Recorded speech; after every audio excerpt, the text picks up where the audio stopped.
Hello everyone, welcome back to CG smart study. आज की इस वीडियो में हम क्लास 8 के साइंस सब्जेक्ट को एक्सप्लेन करेंगे। आज हमने क्लास 8 की चैप्टर 2 को लिया है। हमारे चैप्टर का नाम है सिंथेटिक फाइबर एंड प्लास्टिक्स। तो चलिए स्टार्ट करते हैं। The clothes which we wear are made of fibres obtained from natural or artificial sources. Can you recall the names of some of the natural fibers? Fibers are also used for making a large variety of household articles. Make a list of some common articles made from fibers. Try to classify them into those made from natural fibers and those made from synthetic fibers. हम सभी जानते हैं कि जो कपड़े हम अपनी daily life में पहनते हैं वो किसी ना किसी फाइबर के बने हुए होते हैं। और ये जो फाइबर होते हैं वो हमें दो तरीके से मिलते हैं, या तो वो हमें नेचुरल सोर्सेज से मिलते हैं या वो हमें आर्टिफिशियल सोर्सेज से मिलते हैं। जो नेचुरल सोर्सेज होते हैं वो हमें नेचुरल के थ्रू मिलते हैं, जैसे कि वो फाइबर्स जो हमें प्लांट या एनिमल्स से मिलते हैं वो नेचुरल सोर्स के थ्रू हमें मिलते हैं। और जो मैन मेड फाइबर्स होते हैं उन्हें हम आर्टिफिशियल सोर्सेस के थ्रू फाइबर्स कहते हैं। तो जैसा कि हम सभी जानते हैं कि हम अपने डेली लाइफ में जो भी क्लॉथ्स पहन रहे हैं वो हमें किसी न किसी तरीके के सोर्सेस से मिलते हैं, या तो नेचुरल या आर्टिफिशियल। इसके अलावा जो हमारी डेली लाइफ में हम जो भी चीज़ें यूज़ करते हैं, हमारे हाउस में जो भी चीज़ें रहती हैं, जो भी आर्टिकल्स रहते हैं, वो किसी न किसी तरीके के फाइबर से बनी हुई होती है। तो या तो वो आर्टिफिशियल फाइबर्स के थ्रू हमें मिलेंगे जिसे हम सिंथेटिक फाइबर कहते हैं, और या तो वो नेचुरल सोर्सेस के थ्रू मिलेंगे जिसे हम नेचुरल फाइबर कहते हैं। तो आपको आगे हम इसे ही एक्सप्लेन करेंगे। So we find that some articles are made from natural fibers and some are made from synthetic fibers. Synthetic fibers are made by human beings, that is why they are called synthetic or man-made fiber. Rayon, Dacron, Terrelan, Darvan are synthetic fibres. तो यहाँ पे जैसा कि हमने आपको बताया कि वो फाइबर्स जो मैन मेड होते हैं, जिसे हम इंसानों ने केमिकल के थ्रू बनाया है, केमिकल एक्टिविटीज़ के थ्रू बनाया है, उन्हें हम सिंथेटिक फाइबर या मैन मेड फाइबर कहते हैं। और जिससे हम उनसे बनी बहुत सारी चीज़ों को हम अपनी डेली लाइफ में यूज़ भी करते हैं। For example rayon, Dacron etcetera, ये सारे सिंथेटिक फाइबर हैं। Next, cloths made from synthetic fiber are very durable. They do not wrinkle easily, dry quickly and do not need to be ironed. तो जो cloth synthetic fibre से बने हुए होते हैं वो ज़्यादा ड्यूरेबल होते हैं, वो ज़्यादा दिन तक चलते हैं, उनमें ज़्यादा सिकुड़न नहीं आती है, रिंकल्स नहीं आते आसानी से, और वे आसानी से सूख भी जाते हैं और उन्हें आयरन करने की, प्रेस करने की भी ज़रूरत ज़्यादा नहीं होती है। On a special occasion, you might have been people wearing cloths with zari work. Zari is actually thin wires of copper coated with gold or silver on it. हम सभी देखते हैं कि जब कोई ख़ास ओकेजन, कोई फंक्शन होता है तो हम जरी वर्क के कपड़े पहनते हैं। तो ये जो जरी वर्क होते हैं वो एक्चुअली बनता कैसा है? तो जो जरी वर्क होता है उसमें जो जरी होती है वो एक पतला थिन वायर होता है कॉपर का, जिसके ऊपर गोल्ड या सिल्वर का कोटेड लगा होता है। एक उसके ऊपर कवरिंग होती है गोल्ड की या सिल्वर की। 2.1 What are synthetic fibers? Try to recall the uniform pattern found in a necklace of beads joined with the help of a thread. Similarly, a synthetic fiber is also a chain of small units joined together. Each small unit is actually a chemical substance. Many such small units combine to form a large single unit called polymer. अब जैसा कि हमें पता है कि कोई भी जो भी हम फाइबर यूज़ कर रहे हैं, जो भी सिंथेटिक फाइबर हम यूज़ कर रहे हैं, वो बहुत सारे केमिकल सब्सटेंस से मिलके बना हुआ होता है। जैसे कि यहाँ पे आप देख सक रहे हैं, ये एक नेकलेस या एक माला है जो छोटे छोटे बहुत सारे मोतियों से मिलके बनी है और फिर एक पूरी माला बनी हुई है, एक नेकलेस बनी हुई है। सिमिलरली जो आर्टिफिशियल या सिंथेटिक फाइबर्स होते हैं वो भी बहुत सारे छोटे छोटे केमिकल सब्सटेंस से मिल के एक साथ बने हुए होते हैं, और वो बहुत सारे छोटे छोटे जो केमिकल सब्सटेंस होते हैं वो मिल के एक यूनिट बनाते हैं, एक बड़ी यूनिट बनाते हैं। छोटे छोटे सब्सटेंस मिलके एक बड़ी यूनिट बनाते हैं और उससे बनता है हमारा जो सिंथेटिक फाइबर है, और इसे हम, इस जो यूनिट बनती है इसे हम पॉलीमर कहते हैं। अब हम देखेंगे 2.2 टाइप्स ऑफ सिंथेटिक फाइबर्स। तो यहाँ पे हम देखेंगे कि जो सिंथेटिक फाइबर्स होते हैं वो कितने टाइप्स के होते हैं।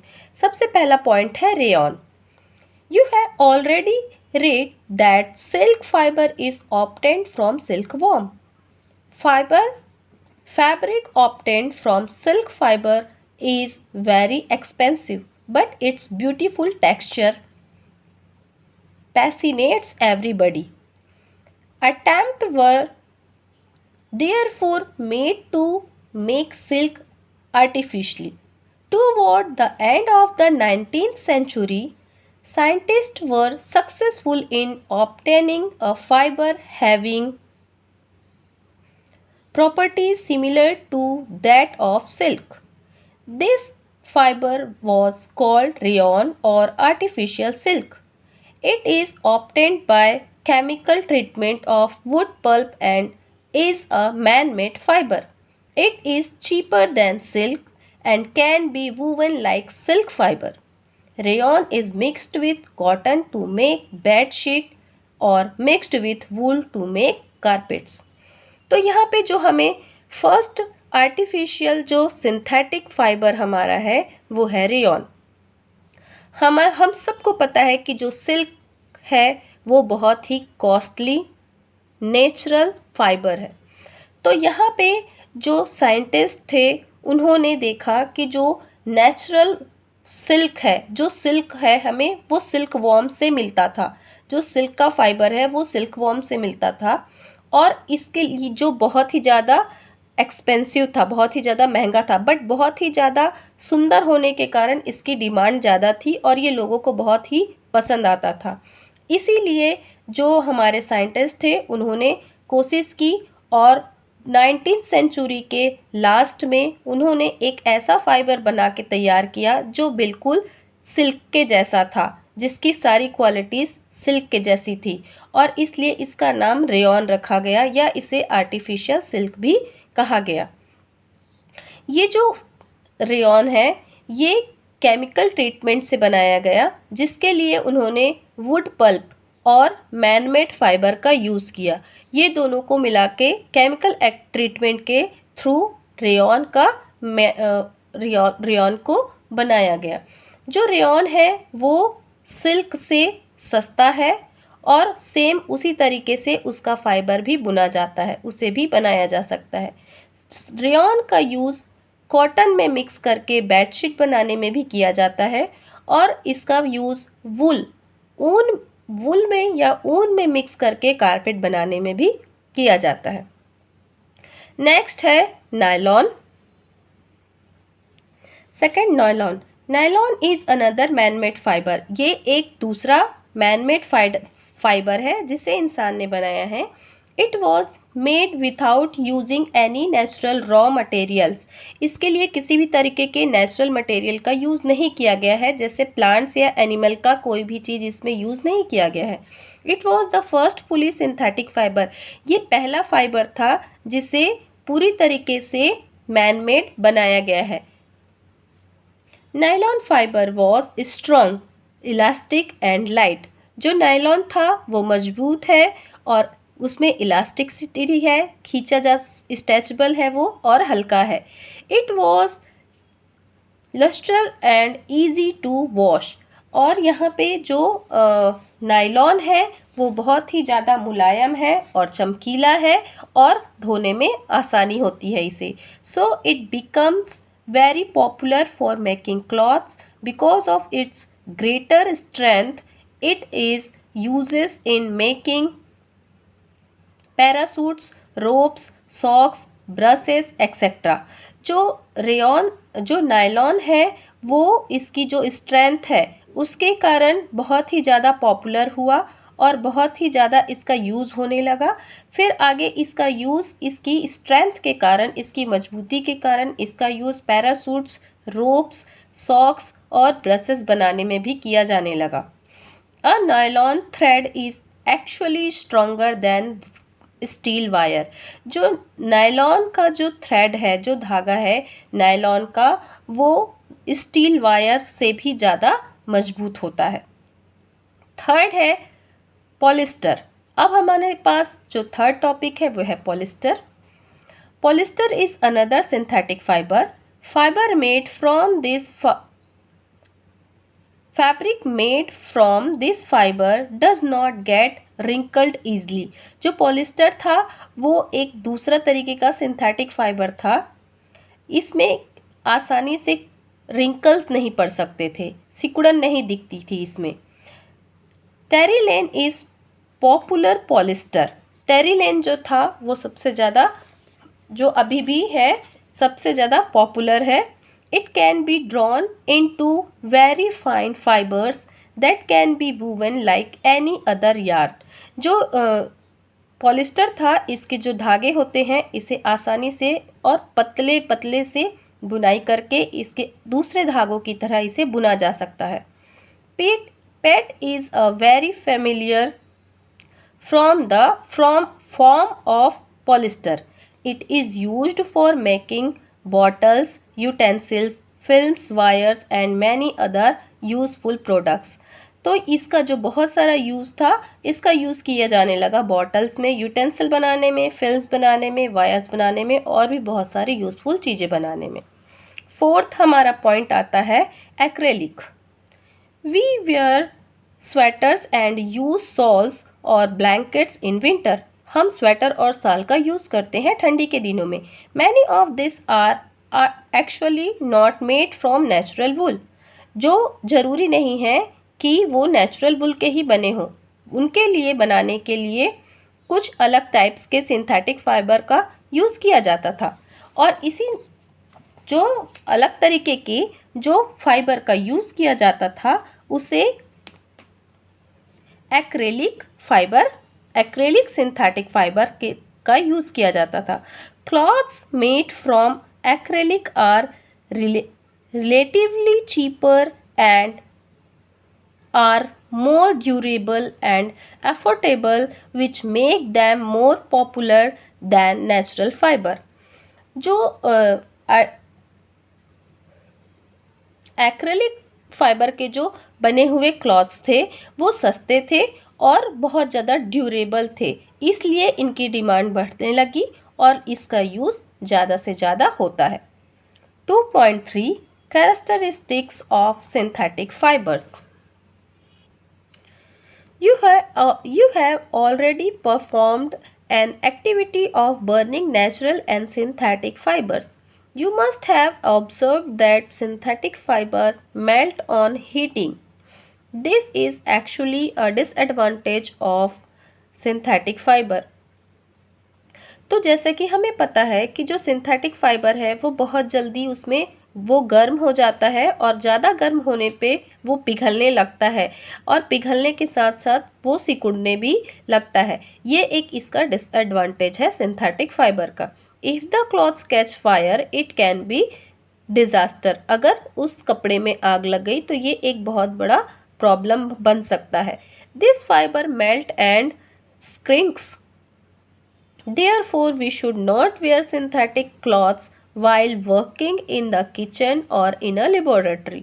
क्योंकि जो सिंथेटिक फाइबर होते हैं वो बहुत जल्दी आग पकड़ लेते हैं और आग लगने के कारण या ज़्यादा गर्म होने के कारण वो बहुत तेज़ी से सिकुड़ने लगते हैं. इसलिए इस तरह के कपड़े हमें खाना बनाने के समय और लेबोरेटरी में वर्क करने के समय नहीं पहनने चाहिए। Now the second point is plastics. Second हमें इसमें रीड करना है प्लास्टिक्स। तो हम सभी जानते हैं और प्लास्टिक के बने हुए चीज़ों को हम सभी अपनी डेली लाइफ में यूज़ भी करते हैं। प्लास्टिक भी एक पॉलीमर के जैसा ही सिंथेटिक फाइबर है और ये जो प्लास्टिक है इसके पास all plastics do not have the same type of arrangement of units. जितने भी प्लास्टिक्स हैं उन सभी में जो यूनिट्स होती हैं उनकी जो अरेंजमेंट होती है वो अलग अलग पैटर्न में होती है। जैसा कि यहाँ पे हम देख रहे हैं कि कुछ प्लास्टिक्स ऐसे होते हैं जो लीनियर वे में अरेंज होते हैं और कुछ प्लास्टिक्स ऐसे होते हैं जो क्रॉस लिंक्ड में लाइन में अरेंज होते हैं। जैसे कि यहाँ पे हम देख सकते हैं ये एक सिंगल लाइन में है और ये यहाँ से ये सारे क्रॉस्ड वे में लिंक्ड है और इन्हीं के कारण ये जो प्लास्टिक्स हैं ये दोनों में सिमिलैरिटी कम हो जाती है, इनकी कुछ क्वालिटी कम हो जाती है। In some it is linear where in other it is cross-linked. Plastic articles are available in all possible shapes and size. This is due to the fact that plastic can be easily molded, can be shaped in any form. Plastic can be recycled by melting, rolling, coloring. It can be reused. तो जो plastic है उसे हम किसी भी mould में डाल के उसका कोई भी शेप बना सकते हैं। उसे आसानी से हम किसी भी तरीके से मेल्ट कर सकते हैं, रोल कर सकते हैं, कलर कर सकते हैं और अलग अलग शेप में अलग अलग डिज़ाइन में उसे यूज़ कर सकते हैं इसकी इसी क्वालिटी के कारण। Polythene is an example of plastic which is commonly used for making polythene bags. Polythene इसका एग्जाम्पल है जो सबसे ज़्यादा कॉमनली यूज़ किया जाता है पॉलीथीन बैग बनाने के लिए। You will observe that some plastic articles gets deformed easily on heating and can be bent easily. Such plastics are known as thermoplastic. Polythene and PVC are some of the example of thermoplastic. कुछ जो हम सब जानते हैं कि जो plastic होते हैं उन्हें जब हम गर्म करते हैं तो गर्म करने पे वो आसानी से बैंड हो जाते हैं और इस तरीके के प्लास्टिक जो आसानी से ईजिली दूसरे फॉर्म में आ जाते हैं या आसानी से बैंड हो जाते हैं, मुड़ जाते हैं, उन्हें हम थर्मोप्लास्टिक कहते हैं। और ये जो थर्मोप्लास्टिक है और पीवीसी, पॉलीथीन और पीवीसी इस थर्मोप्लास्टिक का सबसे अच्छा एग्जाम्पल है। वहीं दूसरी तरफ कुछ प्लास्टिक्स ऐसे होते हैं जो गर्म करने पे आसानी से ना ही बैंड होते हैं और ना ही मेल्ट होते हैं। इस तरीके के जो प्लास्टिक्स होते हैं उन्हें हम थर्मोसेटिंग प्लास्टिक्स कहते हैं। Example melamine and bakelite. Bakelite is a poor conductor of heat and electricity. ये इलेक्ट्रिसिटी का पुअर कंडक्टर है। It is therefore used for making electric switch. इसी क्वालिटी के कारण इसका यूज़ इलेक्ट्रिक स्विच के लिए किया जाता है और हमारे घर में जो यूज़ होने वाले बर्तन हैं उनके हैंडल्स के लिए भी यूज़ किया जाता है। Melamine is a versatile material. इसका यूज़ कई तरीके से किया जाता है। It resist fire. इसमें जल्दी से आग भी नहीं लगती।